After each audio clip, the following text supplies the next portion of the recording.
Okay, so hello and welcome to the Daily Bible Reading Show.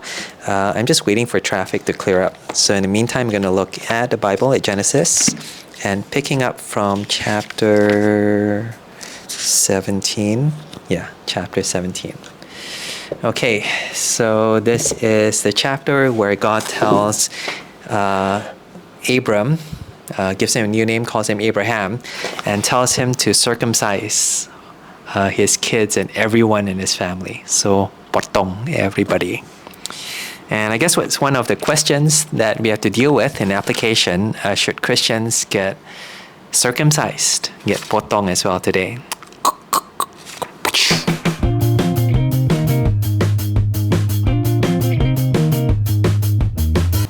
Okay, all right. So it's a very long passage. I'm not sure I'm going to do this. Maybe I read bits of it and make comments along the way. Yeah. Okay. So I realized that I did do a bit of this reading in the last video where I pulled out all the commentaries and looked at what it said. But that was, quite boring.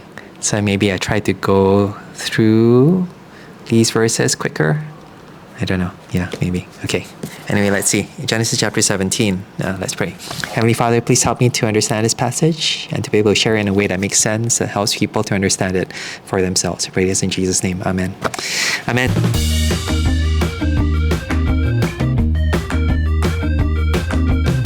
So it's Genesis chapter 17. When Abram was 99 years old, the Lord appeared to Abram and said to him, I am God Almighty.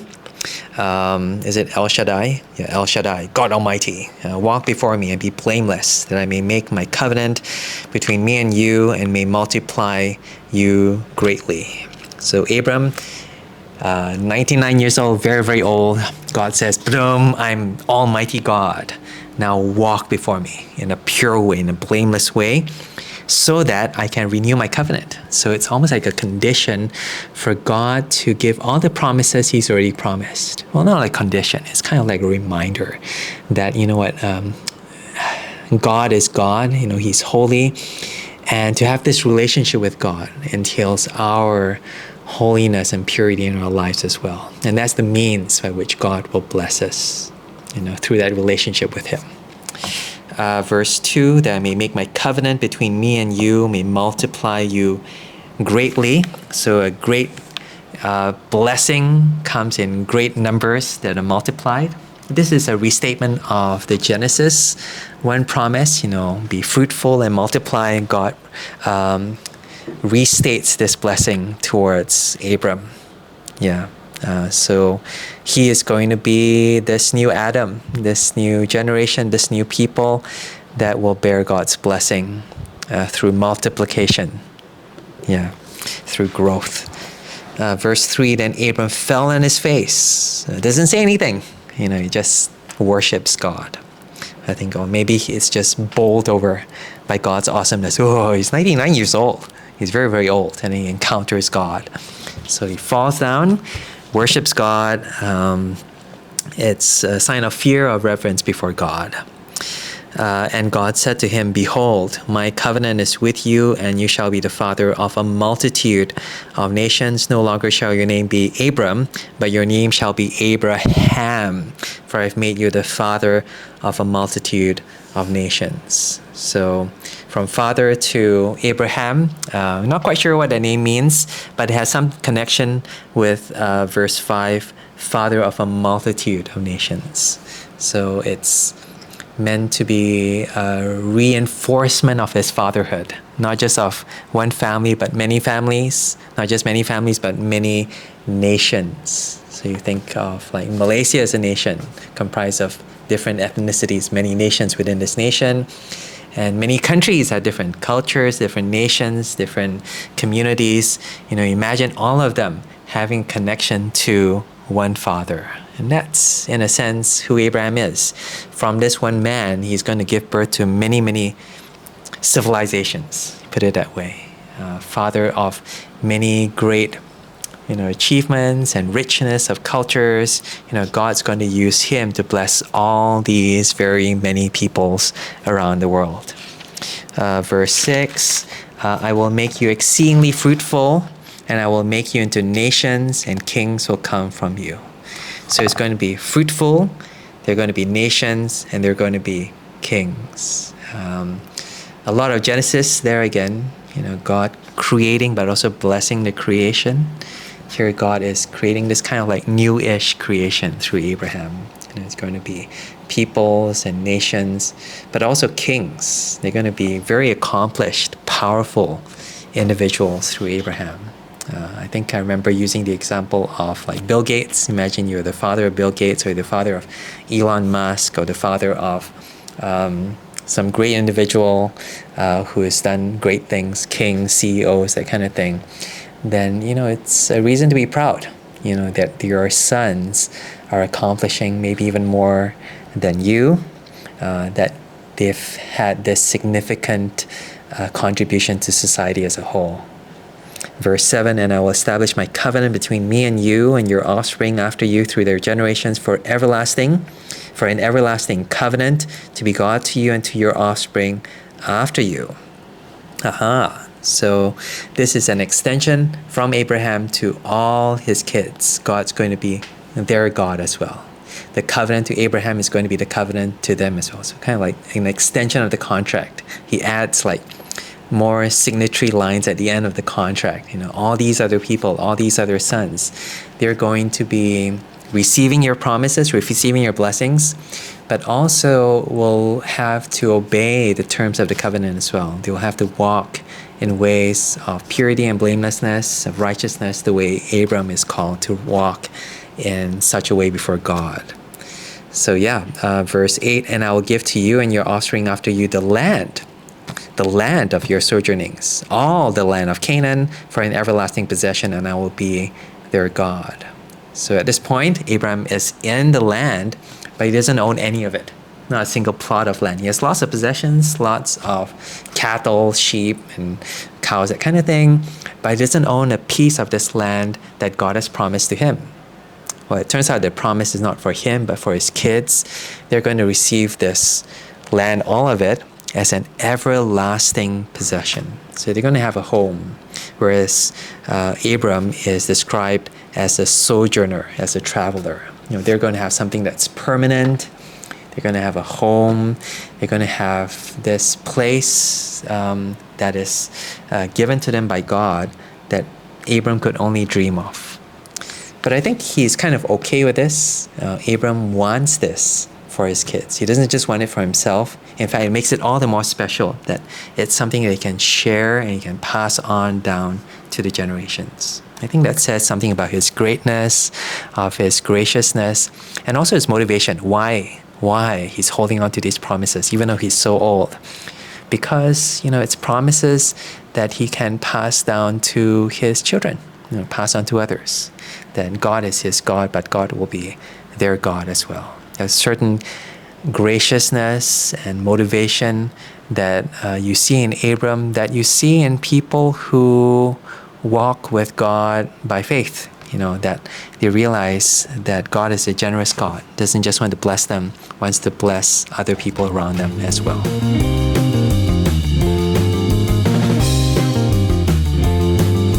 Verse 9. And God said to Abraham, as for you, you shall keep my covenant, you and your offspring after you throughout their generations. This is my covenant, which you shall keep between me and you and your offspring after you. And God building up the tension. You shall keep this covenant, but it doesn't say what it is yet. So here it is. Every male among you shall be circumcised. So, all right. So what are they supposed to do to keep this covenant? They have to be circumcised. Now, I don't know. Do you know what circumcision is? Yeah, I know. It's quite a normal thing here in Malaysia, but then again, unless you've been circumcised, you might not actually know what's involved. I used to go to this school when I was in primary school, between 6 and 12 years old. I was in a school where everyone else was Muslim, everyone else was Malay. I was the only Chinese kid in school. I wasn't a Christian then, but also I wasn't Muslim. So I had to learn this from one of the teachers who was telling the kids what to expect when they're about to be circumcised, which is around 12, 13 years old. I remember that lesson. It was very eye-opening. He was describing how it was this big deal, in the kampong, in the village. All the kids who were to be circumcised would be circumcised on the same day. And so there would be this procession, this big celebration that began early in the morning. And I think they'll wake up and they'll jump into the river, the cold water, and wake them up, cold water. And then they wear these sarums, these cloths, instead of trousers. They wear these cloths. And essentially, in order to be circumcised, they'll sit on the trunk of a on a banana tree. They'll sit on this trunk. And there will be this twig to hold the skin that would then be cut. So they sit there, they'll be clipped, and someone would come and presumably say some prayers or something, do some rituals, and then they'll cut the foreskin, and that would be circumcision. I remember hearing that for the first time, thinking, whoa, I had tremendous respect for my friends who had to go through that. And those who did go through it, they said, it's okay, it just happens, and then after that, it's done. But yeah, that's today, it's still being done, among certain religions, and certainly amongst the Jewish religion, this is still observed. And it is a sign, it's a must. You have to do this in order to be called a person of the covenant, to be called a child of Abraham. And it's because God says you have to do this. Whew, wow, and do Christians have to do this today? And that's the question. We have to think about this and try to answer this. Verse 11. You shall be circumcised in the flesh of your foreskins, and it shall be a sign of the covenant between me and you. He who is 8 days old among you shall be circumcised. So, wow, even as a baby, you'll be circumcised already. Every male throughout your generations, whether born in your house or bought with your money from any foreigner who is not of your offspring, both he who is born in your house and he who is bought with your money shall surely be circumcised. Surely, this definitely must happen. Now, it is just the males, no circumcision for females. At least in the Jewish religion, this is really not mandated. God didn't ask to do this. But for the males, not just his kids, but also anyone that's in relationship with him, in his household, that kind of thing, whether born in the house or bought with money, it means any of the hired hands, even the foreigners who weren't Jewish, as long as they had a connection to Abraham, they had to be circumcised. So God says, so shall my covenant be in flesh, an everlasting covenant. Any uncircumcised male. So if you don't want to do this, if you're uncircumcised, who is not circumcised in the flesh of his foreskin, shall be cut off from his people. He has broken my covenant. So very serious circumstances. If you don't do this, you're cut off. And maybe that's one of the symbolism of this cutting of the foreskin. It's like cutting off, permanent cutting off of a connection with God. It's maybe a symbolism of cutting off of sin, maybe. We don't know, but that could be a symbolism of it. Abram was told to walk in blamelessness and purity. So it's, in a sense, cutting off ties to certain things that will tarnish you, that will cause you to walk away from God, that kind of thing. Yeah, but either way, if you don't do this, you will be cut off. You will be distanced from God and God's people. Okay.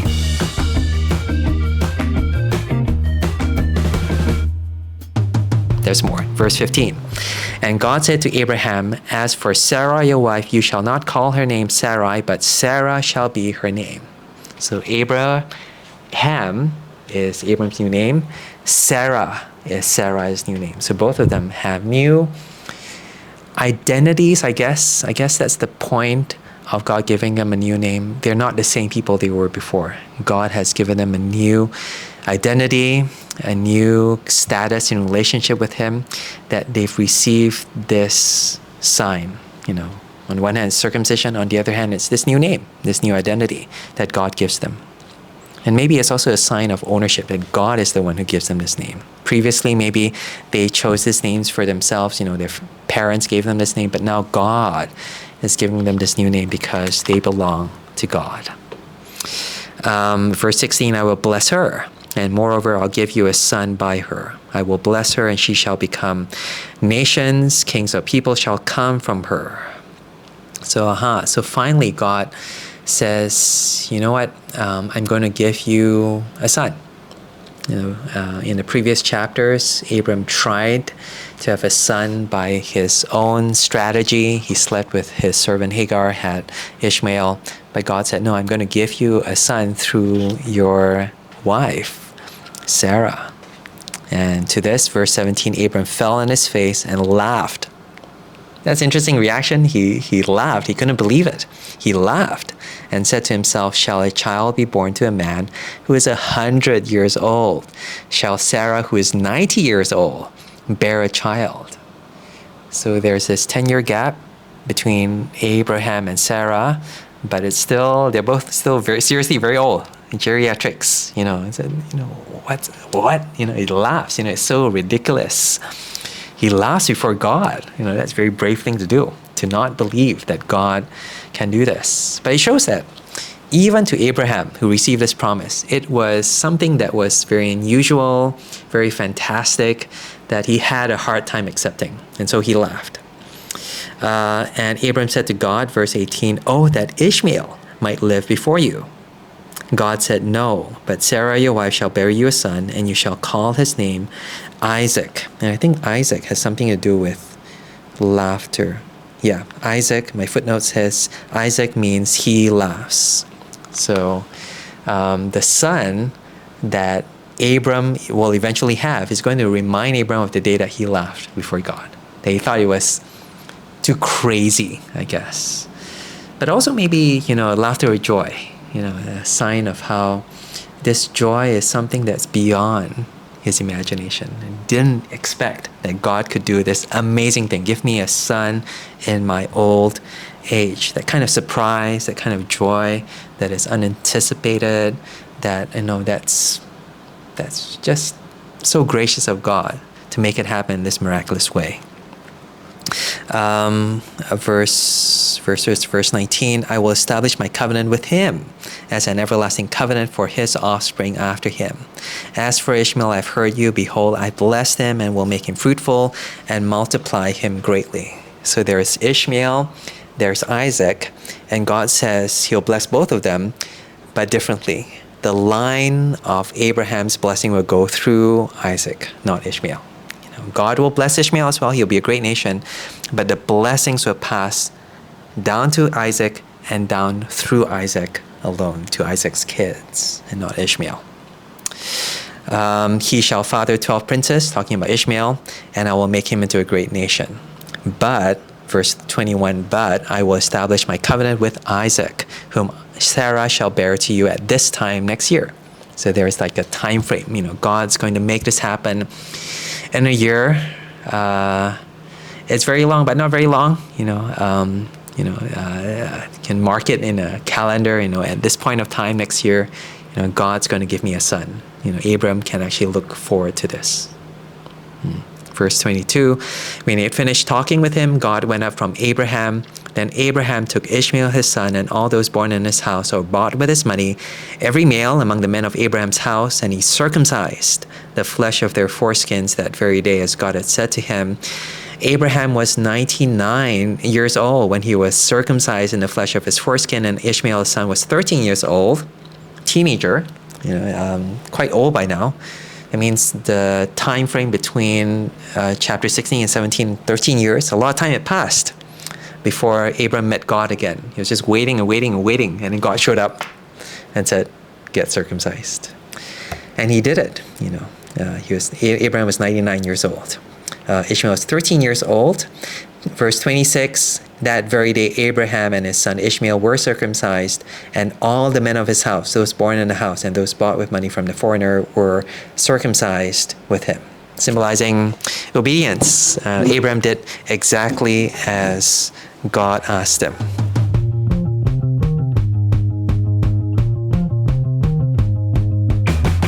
Now, thinking just about this passage for a while before we move on to us, should Christians get circumcised, that kind of thing.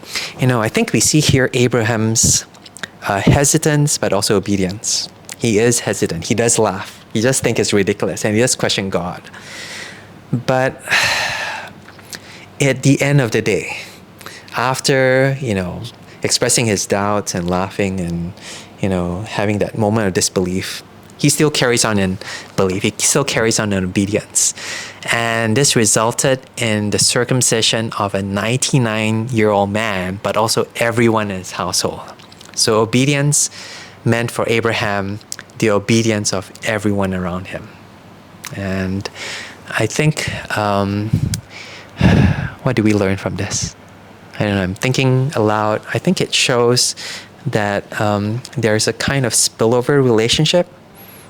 For those of us who have a relationship with God, there is a spillover effect on the people around us, that they too are called to believe in such a God. It's tempting to think of relationship with God in a very individualistic way. It's just me and God, just us, against the world. But really, God intends to use us to call others to obedience, to relationship with Him. And it's a relationship blessing again, but also it's a relationship that entails a kind of relationship of obedience. They too are called to that same walk of blamelessness and purity and righteousness before a God who is righteous, who is holy, who is blameless. Anything else? I think also that period of waiting for Abraham, he waited 13 years. He didn't receive what God had promised him, and suddenly one day God turns up. And I think that shows that he was waiting on God. He didn't give up. And it wasn't the easiest thing to do, but at the end of the day, when he did respond in worship again, he fell down before God and obedience. It shows that the time that was spent, those 13 years, was one of anticipation. God turned up and appeared before a man who was willing to listen to what he had to say. Yeah. How much more us? Imagine 13 years. Sometimes you pray for something, or God has promised you something, and you wait for a week, you wait for a year, and it seems too long. Abraham waited, and then he had to wait another year still before Isaac arrived. But still, he was willing to obey when God called him to.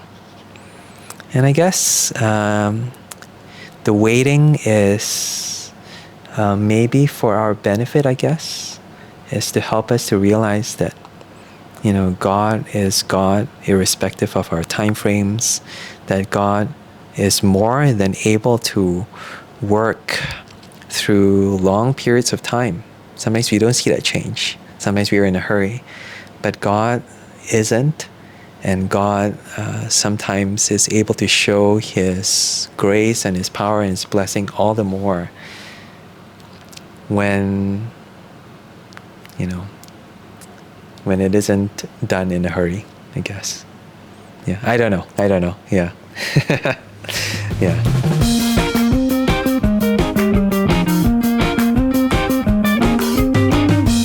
Anyway, okay, all right. Down to the next question. Should Christians get circumcised today? I'm thinking no. I'm thinking they don't need to. But the question is why? Why is it that Christians aren't circumcised today?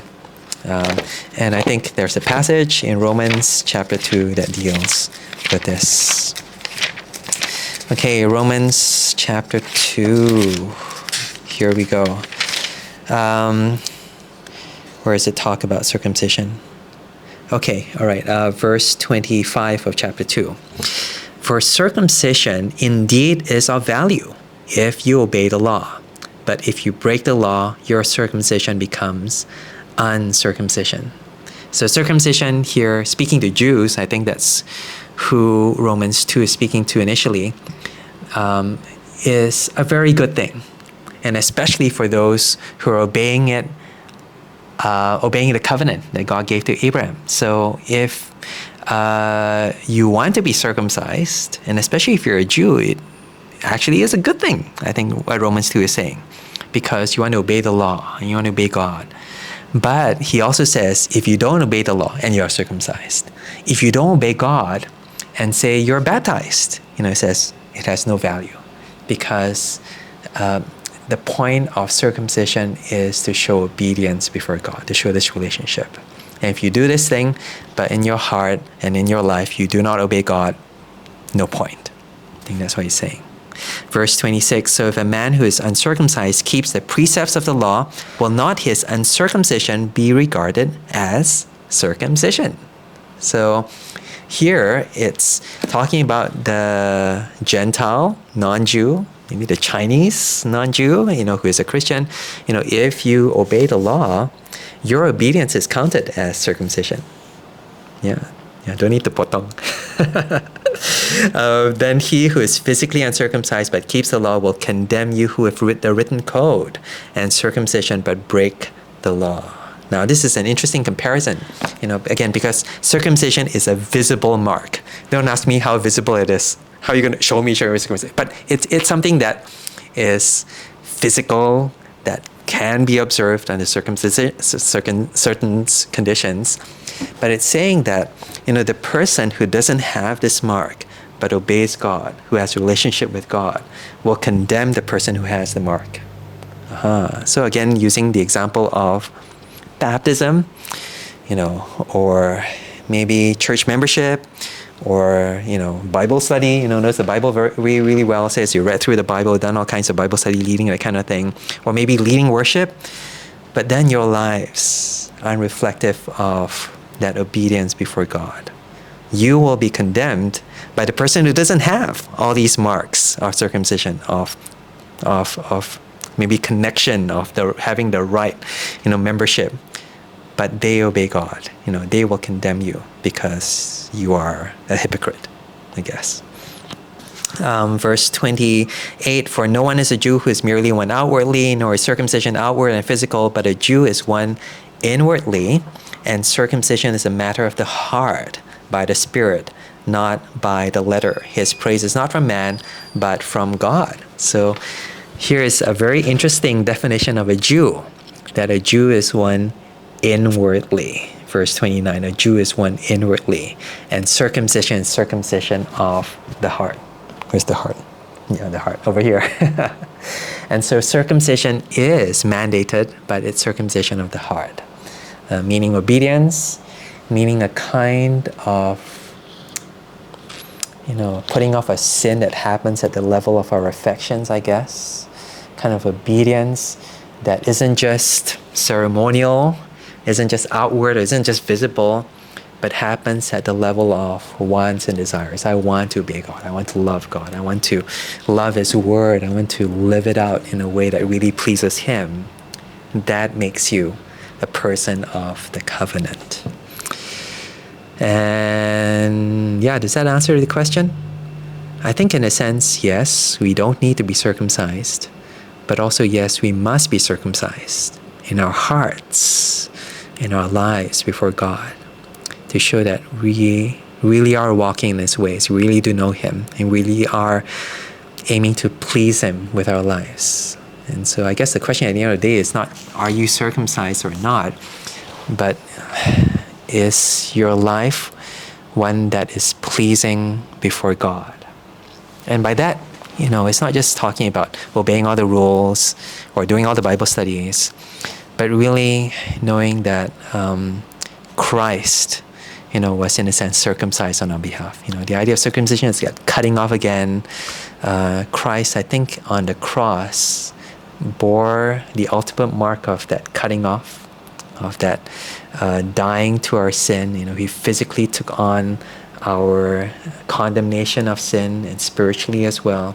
And because of His condemnation, we bear His marks of righteousness. And I think in that sense, it's meant to bring us to the point, not just whether we are obedient or not, but especially if we are disobedient, especially if we know that we cannot obey this law. We look to Christ, we see His obedience, we see His mark of being cut off, and we realize He is what makes us worthy. He's the one who brings us into the covenant.